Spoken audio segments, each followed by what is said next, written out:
10 a.m. So Professor Jānis Kloviņš will start with a short introduction, and then we will continue with lecture.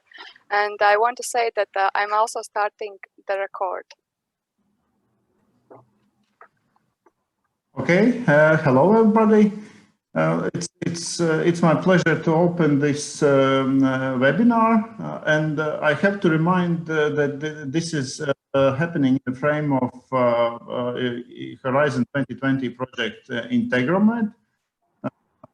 One of the obvious needs for researchers now in research in general and specifically in medical research is to use the data, and I think that we have a really experienced and nice lectures during these 3 days that will really provide us a lot of information on this subject.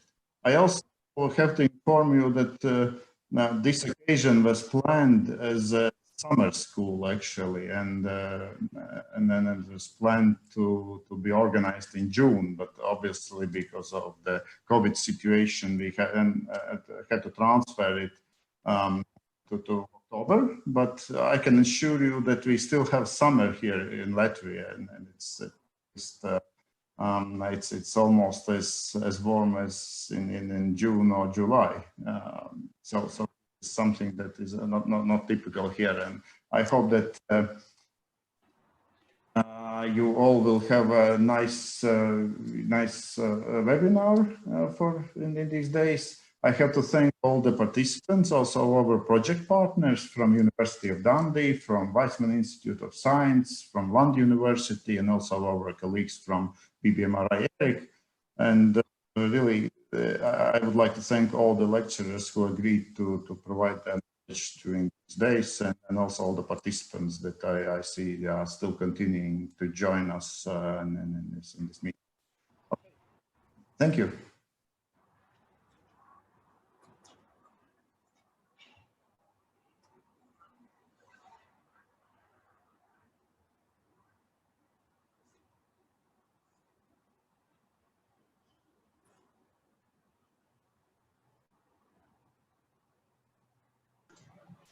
Hi, my system hung then for a minute. Can everybody hear me okay? Yes, we can hear you. Hi, do you want me to? Yeah. Oh, fantastic. I just had a blank screen then for a minute. So, would everybody like me just to start now then? Yes, we will be happy to share my screen. Yeah. I've just had a note from Zoom saying that it's disabled participant screen sharing, unfortunately, this Zoom connection. Okay, Oh, now it's allowed? Yep, it should be. Okay. Fab. Can everybody see my screen? Yes. Great. Well, thank you very much for joining this morning. It's very wet and cold here in sunny Dundee. Winter has definitely arrived. I believe it's still sunny in Latvia, but unfortunately not so here.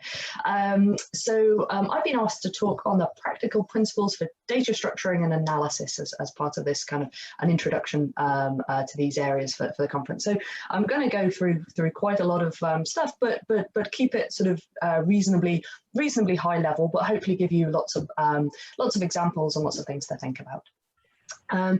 So the structure of my talk is going to be answering the main question around the research and biobanking needs to reuse data, and this requires an infrastructure to find data, describe data, and organize access, and the FAIR principles.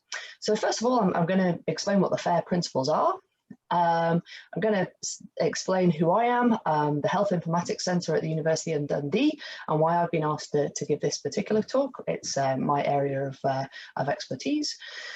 And then I'm also going to be looking into the fact that a lot of the data that is used for research, that's medical data, is confidential. And so therefore, when you're looking at all of these infrastructures that you need, you can't just consider basically giving all of the data away freely because it's confidential information, even if it's pseudonymized. And so therefore, there are a range of methods and infrastructures which can be utilized, which can help you still share data, but do so in a way that protects patient confidentiality. So I'm going to be covering the data governance aspects as well, because they then influence what infrastructures we can put in place. So I'm going to give some examples of the work that we've been doing in the Health Informatics Center to support data capture, linkage and reuse. I'm going to go then on to looking at metadata and data dictionaries to describe data. I'm going to give an example of that as well. And then different methods for finding data out there that you want to have a look for. And I've got an example about something we have in the UK called Health Data Research UK. And then also looking into cohort building to search for data sets, and a range of different examples for that. And then also how trusted safe haven environments and research environments can be used to access data. And that's all of the things I'm going to be covering today. So first of all, we're going to look at the FAIR principles. So these have been around since 2016. Many people were kind of already using these kind of principles for quite some time. But the nice thing about the FAIR principles is that they're really clear. And although people were sort of generally following these rules, there was a seminal paper that got together some key leaders in the field and wrote these things down in an easy to use way. So everybody can just very easily reference this paper and say we're working to the FAIR guiding principles of data usage. So so this is the paper if you want to go and have a look up, and obviously the slides are going to be shared afterwards if you want to go and click on the various different links. So FAIR stands for findable, accessible, interoperable, and reusable, and these are the different categories that they put in the data to describe those principles. And I'm not going to read them all out because that will take a very long time. Instead, I have summarized them in here. So in order to be findable, data and materials have to have rich metadata and a unique persistent identifier. To be accessible, metadata and data have to be understandable to humans and machines and deposited in a trusted repository. They have to be interoperable, shared, accessible, formal, stored in a well-used language, and reusable. So data collections have a clear usage licenses and provide accurate information and provenance. So I'm going to talk a few examples about how you can basically do that with research data and tissue data and clinical data. So the Health Informatics Center. So I've been the director of the Health Informatics Center for 8 years now, and it's been running for about 15. So it's both an academic group and a service. And the idea is that the academic research that we do essentially sort of feeds into the service to underpin the work that we're doing there. So we do many different things, but essentially the whole idea is that we're trying to support researchers in their data capture, data management, support the things that they need to do in terms of collecting data for their particular project. So that they can actually get on and do the research and they don't have to build all the infrastructure underneath. We build the infrastructure once and then reuse by hundreds of different projects. And so we're basically doing these sorts of things at scale. So we've supported, I think this has now gone up to over £200 million of grants over the last 5 years. That doesn't mean we've had £200 million into HIC. That's as a proportion of many different grants. Been running for 15 years. We've supported over 600 different research projects. We specialize in secure management of data, and we've provided over 2,000 separate extracts of linked anonymized extracts for research. And this goes into our reproducibility idea of being able to produce the same data sets for lots of different people at scale. We've developed bespoke software for over 50 different research projects. Recruited a large number of people to clinical trials, and we've got experts in data science, health informatics, machine learning, AI, and data linkage and data security. So the idea is that we do research in health informatics and data science to underpin what we do and where we currently are. And we're very much moving from the world of data analysis, where we can look at routinely collected data and providing that in a safe, secure way for descriptive analysis, so stats packages and things like that, to a new world of also being able to handle imaging data, genomic data, and be able to do machine learning on this sort of data as well. So this is kind of underpinning our research areas at the moment. So we're looking at three different things. How you can provide scalable research access to routinely collected patient data whilst enabling patient trust and confidentiality. How patient data can be visualized to help answer research questions and clinical questions. And then also how AI and machine learning algorithms can be used on patient data for use in clinical care. So that sort of gives you a rough idea of HIC and kind of where we're coming from and how we do this sort of stuff around reusing data routinely.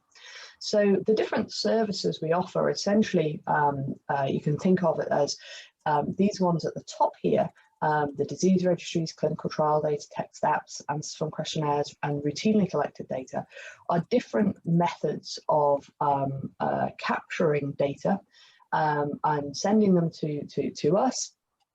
We host and manage them and then provide an extract of that data into what we call as our safe haven environment. And I'll go into explain exactly what that is.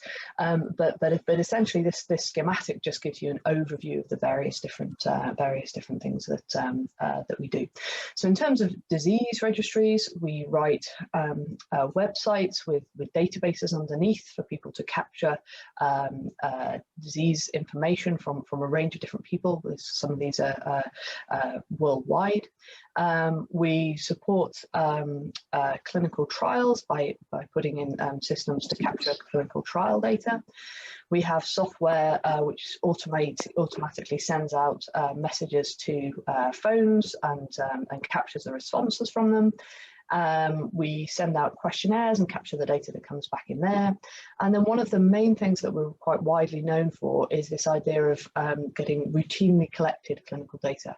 So this is the data that's captured when somebody goes into the hospital or into a GP practice, and they have an electronic health record about them for that particular visit or particular drugs that they were given, and basically we get a feed of that data into the Health Informatics Centre, and we host and manage that on behalf of the health boards for a specific region, and then we can link that data to other data sets that we get from these other sources at the top there. So I'll be explaining this, and then we also run this thing called the safe haven environment. So I'll go into a bit more detail about this now. So in terms of software development, we've got a range of different pieces of software.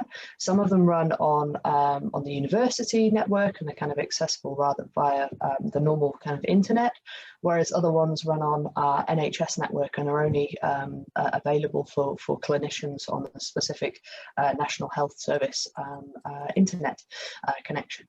So we've developed a range of these in order to capture data from different places in a secure way. One of our kind of widely used ones is called the Trust system, and this is used for randomization for clinical trials. And then we've also got Embark, which is a disease registry, and that goes across the whole of Europe. Then we've got text apps, and this is different ways of collecting text app data.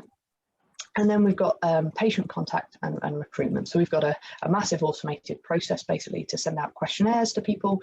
We get the questionnaires back, and then we have an automated process which basically reads in the paper information and converts that into electronic format and into a database so that we can get that information. And so we've sent out recruitment letters and got information from across the UK. We have a data entry team that also clean up our data and process it so that it can be reused, and we keep the information about what we've done to that individual data sets. And this is one of the studies that uses questionnaire processing. So that's different ways in which we can capture the data. But then the key thing about being able to reuse data and link it to different different data sets is data linkage. So here we have in Scotland a unique identifier for a particular patient, and you've probably got something very similar in Latvia, but this is a community health index, and in England they have a similar one called the NHS number. And so what you're trying to do here is say that there are different patients with different properties, but you can link them together using the CHI data. And the data that we hold in the Health Informatics Centre include biobanking data. So this is genetic information that we've got from lots of different consented cohorts. You've got e-health records, which is all of the data that's regularly collected at points of clinical care within the healthcare service. You've got public records, death records, birth records. You've got research collected data sets. So this might be a specific cohort which has gone out and collected data on a particular disease. And then we've also got specialist data types. So we've got genomic data and we've got imaging data. And the idea is that you can basically query across all of these different data sets, knowing that one individual in this data set, and this data set is the same person because they have this CHI identifier. And then you can find the list of people who you're particularly interested in. So this might be, I want to find all of the people in my database who are over the age of 65, who have diabetes right now, but have also had cancer in the last 5 years, and I can get a list back of all of the people that fit that criteria. And so this is very important. Now, the key thing with this is that this means that you can reuse the information. So whereas this particular data set, let's say the task force research data set in the bottom right hand corner, that one was collected to answer a specific scientific question, but actually it might be able to answer other scientific questions as time goes on, or follow up the cohort at a much later point. And therefore actually linking to their routinely collected data will really help be able to do this. And so this means that you can actually reuse this data set again and again and again in order to answer different questions. And so we've produced over 2,000 data extracts for research. And so this very much fits in with the FAIR principles around reusing data for research. So another thing which is quite important here is around how you can do this sort of thing in a safe way without having all of the data coming into one place. So the example I've given there is for HIC, where we hold the identifiable information and on the NHS network, and we can manage that. But in many instances, you might be working with different groups. So let's say social care and health data. And so there's methods for linking this data in a safe way, which still means that you can reuse it. So this is you might want to use when the data is highly sensitive. A good document to read, which was written a while ago now, but still has the same sort of general principles, is the Guiding Principles of Data Linkage, and there's a link underneath there, and that was written by the Scottish Government. There's an agreement basically between data controllers to share data without any of the other individuals being able to see it. So the best way I find to see this is actually in an example. So here you've got different data controllers. So you've got NHS Scotland, which is health service data. You've got Police Scotland and social services here. And I'm just using these as an example. And what you've got up at the top is the linking service. And they get all of the identifiers and the descriptive data underneath. So if we think of an example, NHS Scotland would send to the indexing service the information about a particular individual, and they do this for the whole cohort of this particular study. So so in this example, we've got Angus McFergus. I thought I'd use particularly Scottish terms just because it's from Scotland. And their date of birth and where they live, and send that to the indexing service. And the police do the same, and the social services do the same. And then this indexing service gives back a unique code to mean Angus, which is different for each one of these different organisations. So each one of these organisations gets this other number. So the NHS gets 1, 2, 3, 4, 5 to mean Angus. So what these organisations then do is they replace Angus's identifiable information, which was Angus' date of birth and address, with this code instead. So the NHS would send 1, 2, 3, 4, 5 has great health, but they don't say anything about Angus. They don't send any information about Angus, only 1, 2, 3, 4, 5.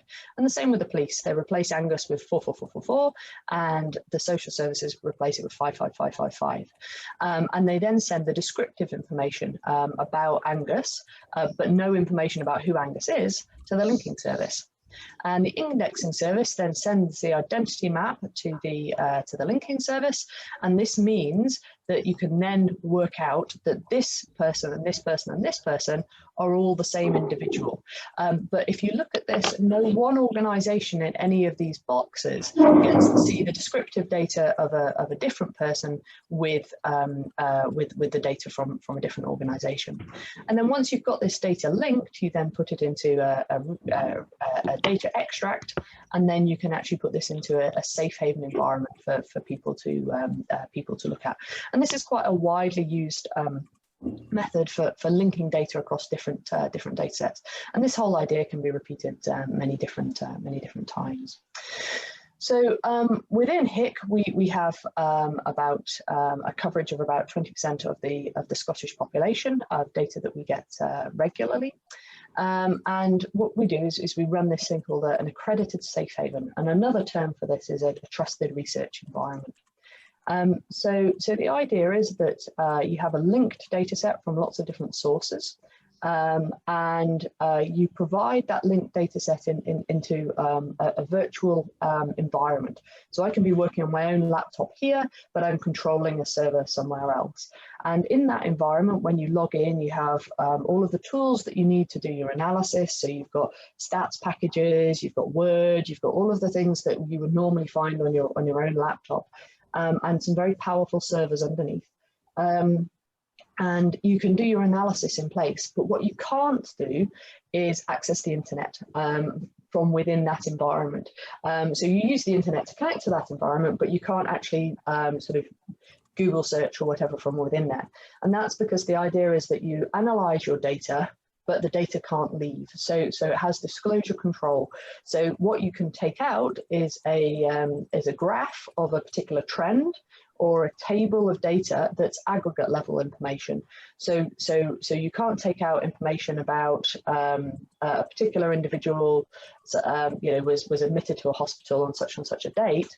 But what you can do is say that there are 5 individuals within a particular category, and so it means that you can't. You can only take out the secure data, which you would then put into a paper. And so even though the data within this environment is pseudonymized, there's still these additional controls over what you can do within that environment to make sure that it's safe and secure. So nobody gets the information on their own laptop, can leave it on a train somewhere or anything like that. It's all accessed by this safe haven environment. So how does all of that lot then fit into the FAIR principles and how you do these things? So if you can't give out data about a whole person and all of that information, but you still need to understand what data there is in a particular data set, you need to use metadata and data dictionaries, basically. So let's say we have I'm putting this in a spreadsheet because it's very similar to a database or whatever, where you would have a database column name, and then you would have information within there. So let's say we've got a name, an age, a date of birth, an admission date, and a hospital code, to use a very, very simple example. Now, if I was just to share that bit of information, it could be very, very difficult for me to work out what is actually stored within those columns. So, for instance, if with an age, that could be the age at the time that somebody was admitted into a hospital, or the age based on today's date. A name, could that just be their surname, or is that both of them? The hospital code, that could be what type of treatment did they have, or that could be actually pointing to a specific hospital. So there's all sorts of different things that you can't tell from this information, basically.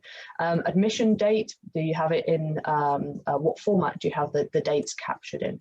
So without actually being able to see these raw bits of information underneath it, you can't really tell very much at all from these field names. And this information down here isn't shared widely. You know, you can't find this sort of information open on the internet, because this is confidential patient data. And so therefore you don't want, you can't give that out, but you do want to let people know what's in this database. So this is where metadata comes along, and data dictionaries. So an example of metadata in this particular area is that this specifies what is in these different columns. So here you find out the age in years at the patient time of admission. I did very good due diligence and made sure that these actual ages based on when they were admitted into hospital and what their date of birth was correct. But if I find any mistakes, please do let me know. So the admission date here is obviously different, but it gives you a particular structure that you can see there, and you can use this metadata information to tell you enough information about the data set. So hopefully that gives you an idea about what metadata is. And I'll give you some examples. So within Scotland, we have lots of different data sets which are captured nationally, and we can go into ISD Scotland. And I've just given this example with the URL at the top there, so that should you want to have a little look at what metadata looks like, and how that's structured. Let's say this is just an example from Scotland. I'm sure you have very similar sorts of things in Latvia. So this is maybe what it would look like. This is an example from some radiology data, where it's telling you the data type, what type of property it has, and then it gives you a description of what's actually in there. And you can also look up these things in a data dictionary. So data dictionary is often a similar term which is used to describe the data that's in there. So metadata and data dictionary are sometimes used interchangeably. Excuse me. So there are many different ways then. So moving on from what is metadata to now how you might find data. There are many different places where you might want to look for this sort of information. It can be quite difficult though. So there are research cohorts out there which have been collected, consented cohorts for a specific scientific question. There's tissue data and biobanking data. There's the sorts of data which has been routinely collected at the point of clinical care, so general practice information, hospital data, and then you've got genomic data, which is often part of a research cohort. You've got imaging data, which might be collected as part of a research cohort, or again collected routinely as part of clinical care. You've got wearables and all of these different data types out there, and my general experience of this is sort of Googling around and trying to find things can take a very long time. And often people find out about data by word of mouth, or they read a particular piece of literature. But if they haven't found that literature, then they don't know about that data. So it can be very challenging to do it. So in the UK, there's been an effort to try and resolve this problem, basically. And HDR UK has been set up, and this is Health Data Research UK, and it's a virtual institute which has had a very large amount of funding now. I think it's probably up to about 300 million pounds, I think. I need to have a look at what the most recent figures are. So it's all about bringing together data sets, not into one place, but around being able to find them across the UK and be able to set up an infrastructure so that they can be reused at scale. And I do a lot of different projects with HDR UK. So I'll just give you a different a feel of what we're trying to do here. So there's data from all of these different sources and data from the population of 66 million people within the UK. And what we're trying to do is essentially enable streamlined, secure access to these data sets for specific research in the public benefit. So this isn't about kind of just giving everybody's data out in order for people just to use, or for pharma to mine or anything like that. This is about if there is a specific question in the public good, that people are able to find that data. The data can be linked, anonymized, and then provided within a trusted research environment so people can access that data at scale. So the data doesn't leave, but there's still different ways of accessing it for research purposes. So this is the infrastructure that HDR UK have put in. Essentially, they've got all of the different data controllers to sign up to a set of principles, and they're part of what's called the Alliance. So, so this is groups like NHS collected data, so routinely collected data, research cohorts, large biobanks like UK Biobank, registry data. So let's say the Embark one, I don't think they have signed up actually, but different registry systems and tissue biobanks as well. So they've signed up to basically making their data available for at a metadata level, so people can find where it is, and then they can be contacted to reuse that data basically in a secure way. The health data hubs are kind of helping to oil the wheels for this sort of process at scale for specific diseases. So you've got one for cardiovascular disease, for instance, and diabetes. And then you've got this thing called the Innovation Gateway, and this is one single website which can help you find data sets across the whole of the UK and find the metadata about them, and help you to put in a data governance application in order to do this. So this very much helps you doing this finding of data that's out there, so that you can reuse it. So so this is what the website looks like. You're more than welcome to go and have a click and play around. It's only been live for maybe a year, but it's going through a significant period of enhancements and development. So at the moment, what you can do is you can just find particular data sets and the metadata about them.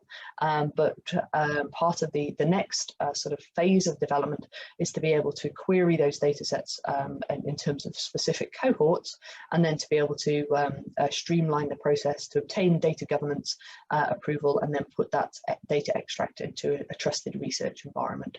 And so this is what the search criteria that you can currently do looks like. Basically, I think I just put in here diabetes and clicked go, and then it gave the list of all of the different data sets that are available, and then you can go and click on the different information and find out about the different data fields for each one of those different databases, and how big the databases are, you know, how many people does it cover.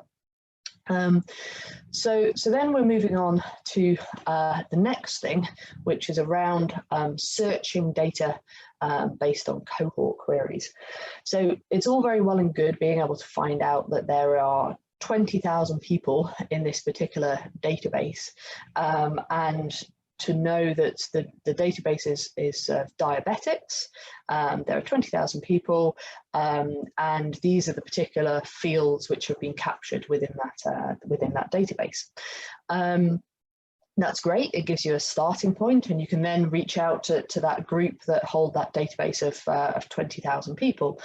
But actually, sometimes what you want to do is do a much finer grained search on that data set. So you want to be able to say how many people in your data set are over the age of 65 who are on a particular prescription. They're diabetics because they're in this database, but have they also had cancer within the last 5 years, for instance? So you're wanting to do a much finer grained query, and let's say you also want to search on ethnicity as well, because you're wanting to run a particular trial to see whether there's a difference in people's response to a drug based on ethnicity. So it could be that you started off with 200,000 people or 20,000 people, and by the end of actually building that cohort, you've actually got only 5 people in the database that are actually relevant for you. And this is a particular challenge for academic research, but also for pharmaceutical companies, and also for companies wanting to run clinical trials on different things. So it's been said to me by people looking for particular tissue samples that it can take essentially a year or something to go and chat with all of the different biorepositories out there in order just to find out that the question you're trying to answer, actually there isn't the data out there, or there aren't the number of tissues in order to answer that question. And so it's not even so much around finding the relevant patients, it's around feasibility analysis to see whether even this trial could be run. And without the sort of automation and the sort of methods for cohort building, people can't find out that kind of information. So this is one way in which kind of a high-level schematic, basically, of an architecture, which is how you might be able to query across different databases without the data leaving that environment. So what you don't have to do is pull data from all of these different sources into one massive database in the middle. But what you instead do is you have each different database sits there, and they convert their data into a sort of a standard model. And then you have some software which sits on top of that database, and that software gets sent a query from a portal or the main server, and says to each one, how many diabetics do you have which are over the age of 65 and have had cancer in the last 5 years? And each one of these different green units basically sends back the answer, oh, I've got 10 of those. And this other one, oh, I've got 20,000 of those. Oh, I don't have any of those. And so it returns it back to the query hub, which then aggregates that up and gives that back to the user. And so this is basically an architectural solution, which means that you can query across different data sets at an aggregate level, and in order to find out how many people there are in the different databases. And these sorts of infrastructures are being built so that you can find data out there in a searchable way. And there's many different examples of this sort of activity. So HDR UK is building this into their gateway so that they can link to the various different data sets that they have. But there's several that have been around for many years. So I2B2 is a widely used one, which is used within the US.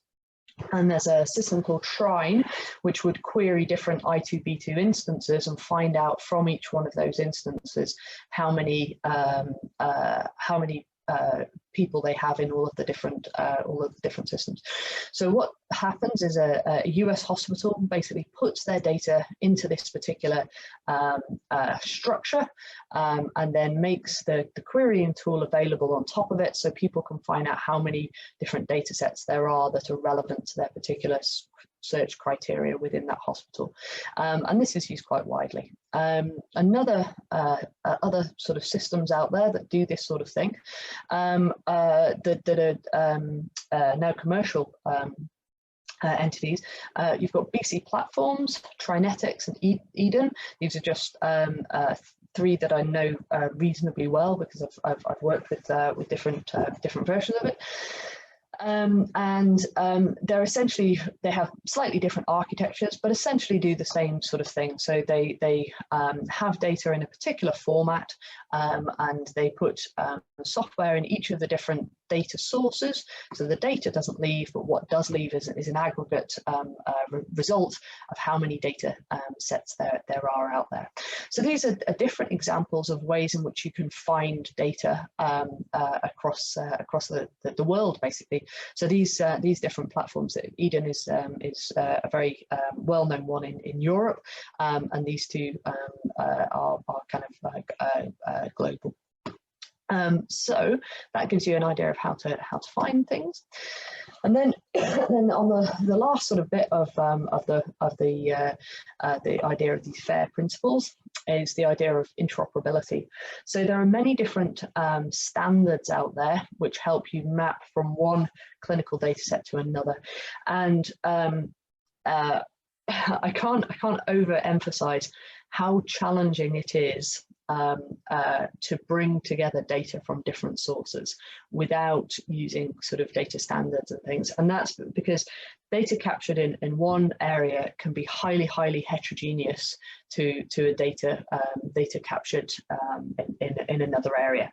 And actually working out that this column here is equivalent to this column here if you multiply by 5 or whatever is actually not a trivial problem at all. So if I give you an example, I do a lot of stuff with imaging data, so radiology data. And in radiology, you actually have a standard called DICOM. And so everybody uses this standard for imaging data. And so therefore, it should be very easy to compare one set of DICOM files with another set of DICOM files and understand how the two map onto each other. However, different vendors have implemented the DICOM standard in a different way. And let's say if we take, just a simple thing of a body part, some would write HA for meaning head, and other ones would write HEAD.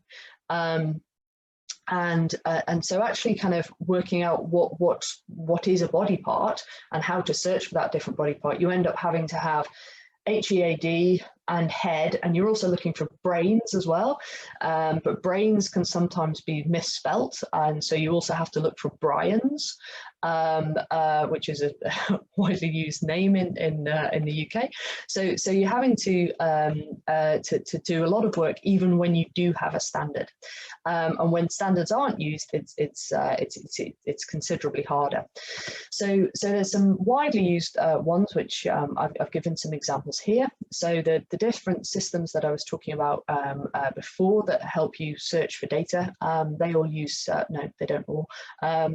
Eden and BC Platforms both use something called OMOP underneath, which is observational medical outcomes, and that's a common data model. The Trinetics one, they have their own standard underneath it. I2B2 has a star schema, which is a specific one that they need to use, and then other ones that are used across the globe are SNOMED CT, ICD codes, which give you a classification of different disease types. And within the UK, we have something called the BNF codes, and that's describing different types of prescribing data. So I'm not quite sure what you have in Latvia.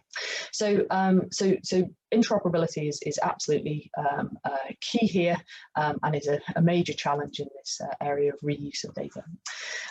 So HDR UK are also trying to help with this, and this is a project that I'm very closely involved with, leading a work package on this, and that's around creating the phenotype portal. And so one of the challenges is that that if you're trying to define something like asthma, it might be that one group in one paper used a particular definition of people have asthma, whereas another paper used another one. And there was a study reasonably recently which found, they searched the literature and they found 66 different definitions of people with asthma. Not all of the papers described their different definitions in anywhere near enough detail in order to support reproducibility, basically. And so what we're trying to do within HDR UK is provide a single place to deposit the information about how you classify people in terms of different things. So an asthma might just be you have had at some point in your life a particular prescription for an asthma drug. Or it could be that you needed to have been hospitalized for asthma at one point, or any combination of various different things. So this is, if you're wanting to publish your paper and describe how you defined your cohort and what the criteria were, you could basically then populate this phenotype portal so that definition could be reused by others in their studies, so that they don't have to come up with it from scratch themselves. But you could also put it in here so that your particular study can be exactly reproduced, and that's really, really key in terms of the FAIR principles, to make sure that that scientific research can be rerun. And so this is a national platform for citable algorithms and tools which will reduce duplication of effort and improve research reproducibility. So now I'm just finishing off now. I did touch on the fact that that HIC have a accredited safe haven environment, but these sorts of environments, these trusted research environments, are used by many different groups across the UK, and we're trying to come up with a set of standards for how all of them work. And this is a great way of kind of enabling you to reuse data, but without it leaving.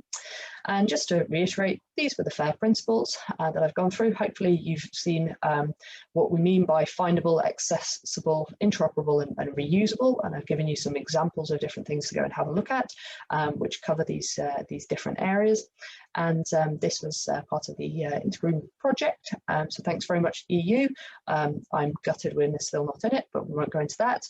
And thank you very much for listening, everybody. Thank you. It was very interesting, a lot of information. So I have a question about HDR UK. Which year actually it was started? Like when was the first initiative? So it had a sort of it had a bit of a rolling start. So it was probably around the mid 2018, properly getting going at the beginning of 2019. Okay, and is it like, was it hard to, with all these data sources, to actually talk with them to share the data? Because like, yeah, so what generally tended to happen before is HDR UK is essentially the job that it's trying to do is the interoperability bit, or the finding bit. So all of these different data sources all existed previously, but you'd have to sort of find out about them by word of mouth, or by literature searches, or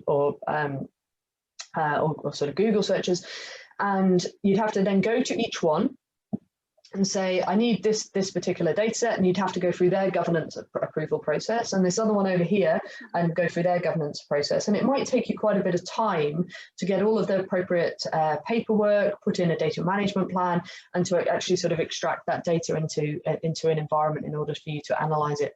HDR UK is just trying to make that whole process more streamlined and easier, so that you can automate a lot of it, and so that it helps people out there. So the data sets are still there. Not all of them have always been there, but a lot of them, have existed for a long period of time.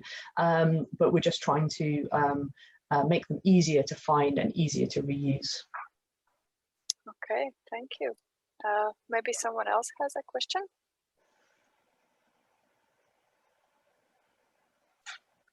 Okay. I could ask a question. This is Vita Roveta from Latvia. I will talk later also today. But how do you communicate with the users? Are the users researchers? Are it industry? How do you carry out these tasks? Is this in terms of HDR UK website? Yes, I mean in terms of what HIC do? Of this. So HDR UK is set up for it's described as an innovation gateway. So it's very much set up for both academics, NHS, and for industry, so that everybody can use those tools in order to find the things that they're looking for. So in terms of how we communicate, we communicate by kind of, I suppose, talking at these sorts of events to let people know that it exists and know that it's out there. There's also things like regular newsletters, and there's a whole sort of comms program around it, but it's very much targeted around all of the different sectors. Okay, so actually most of the users find themselves this opportunity and try to make the best of it for their research or studies that they are doing. Yeah, so basically you go onto the website and you search for your particular data that you're interested in, and it automatically returns basically a list of all of the data sets that might be helpful for you. And does the user need to go to, as you said, you connect different institutions or data of different institutions, or at least metadata, so they afterwards need to go to, for example, a specific hospital or a data repository and ask for additional, I don't know, permissions, or how it works? Yeah, so I'll answer first of all with what we currently have, then what is being built. So what is the current environment as it stands right now, is that you go onto the website, you search for your particular information, and you can find on there the different fields which are captured on a database and the metadata about those fields. And then how many people there are in that particular database. So let's say I'm interested in diabetics. I can find all of these different databases which have diabetic patients in them, and I can find out that there is 20,000 people in this one, 4 people in this one, and 5 in the other one, and I can find out kind of the level of detail which is captured about those diabetics. So some ones might not have, let's say, smoking status.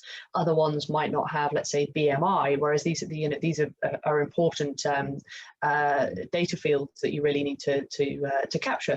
So you can see that within the metadata dictionary, and then you can also find on there a contact for who you need to contact in order to get access to that particular data set.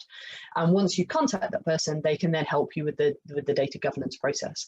So right now, it's essentially a search engine for routinely collected and researched data sets, and a contact in order for you to basically streamline access to it. What they're currently building is this idea of cohort searching, so that you can query a particular cohort across different databases. So you can say, how many people do you have who are over the age of 65 and have also had cancer as well as diabetes, and you can run that query automatically across those data sets to find out far more granular level information about those data sets. And then we're also streamlining the data governance process. So rather than having to go to any one individual and adhere to their specific data governance process, instead we're trying to create a standardized one, which you just fill in once and can actually be applicable across, let's say, 3 different data sources.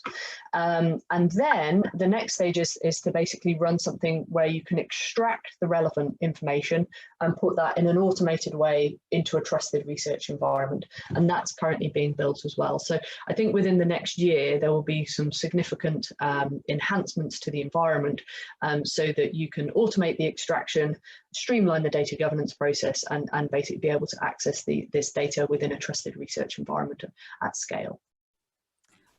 Thank you, and good luck with all the future developments as well. It looks very useful and very straightforward. Thank you. And I have another question. Is there some legal duty to these hospitals and institutions to actually share the data? Is there somewhat, I'm sorry? Like a legal duty, or it's like a completely voluntary? Yeah, so data governance rules and things are always something that is absolutely and utterly key here. So obviously everybody adheres to GDPR and the kind of the implementation of that we put in within the UK. But there's then also different rules for different devolved areas within the UK. So actually the way in which Scotland does this is slightly different to the way that it's done in England. But essentially there's something that we have which is called the Caldecott principles, and a few years ago there was an additional principle which was added to the end of these Caldecott principles. And Caldecott is all about how you look after data, how you protect patient confidentiality and things. And so the first sets of the rules were really sort of around making sure that everything was done in a clear, reproducible way in terms of the Caldecott principles. But then I think it was about 5 years ago, the added one at the bottom said the duty to share is as important as the or something similar to that. Essentially that we need to protect the data as per the earlier principles, but we also need to share the data for research and the public good. And so there's very much a requirement, I suppose, of the NHS to share data in a secure way so that it can be used for research. Okay, thank you. I think in Latvia we still have a long way to go with this duty to share. But thank you. It's so there is a duty to share. It doesn't necessarily mean it's always so easy. I think there's pockets where there's an existing relationship of trust between groups, and it happens very quickly and easily, but in other areas it's further behind. It's not it can be quite a fragmented landscape. So for instance, within Dundee, we've built up a trusted relationship with our 2 health boards that are next to that are close to the university, and so we actually get regular feeds of their data, and we manage their data on the NHS network on behalf of them, so that we can kind of build the automation and do it securely, and they approve all of our kind of standard operating procedures and our processes and everything like that. But we basically do it for them, and they're really happy for us to provide that service to produce data for research purposes, so that they don't have to, as long as we're doing it in a safe and secure way. And that relationship has taken many years to build up, and now works really, really well. But there are other places where it's very, very challenging to get data directly from hospitals because those systems aren't in place. Okay, thank you. Thank you very much. Did I cover all of the things that you were hoping I was going to cover? Yes, and more. Thank you. Fab. Okay, great. Well, thanks very much then, everybody. Okay, bye-bye. Thank you. Bye-bye. And so we have still some 4 or 5 minutes for the next lecture. Let's wait for. We have a next one is Petr from. Hello. Hi. You're here. Are you ready to start? Well, let's wait.